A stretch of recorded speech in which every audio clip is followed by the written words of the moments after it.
рады, что в такой замечательный день, в день национального праздника СФ, открылась наша обновленная библиотека, лесная библиотека. Она ведет свою долгую историю. Первый раз она открылась в 1942 году, как раз летом. И получается, что у нас новая веха в развитии, модернизация вот лесной библиотеки. Осуществили покраску, приобрели новую мебель, технику.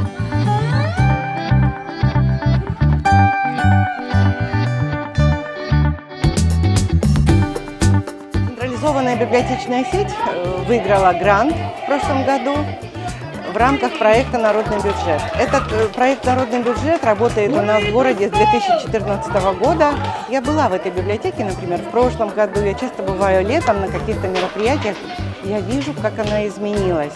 И мне кажется, это место, оно действительно будет любимым местом наших горожан, отдыхающих, парка культуры и отдыха.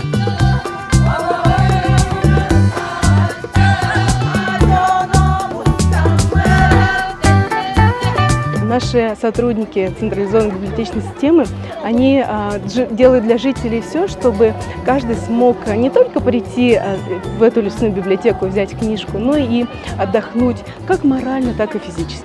Пока ребятишки будут изучать книжки, рисовать, естественно же мамочки с папочками могут также отдохнуть, посмотреть интересные показы, да?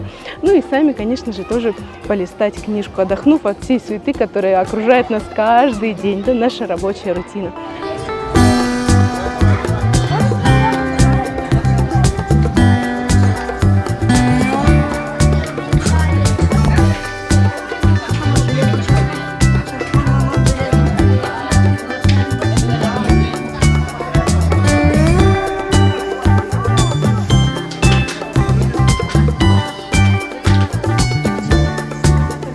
Очень интересно, и меня покормили, это главное.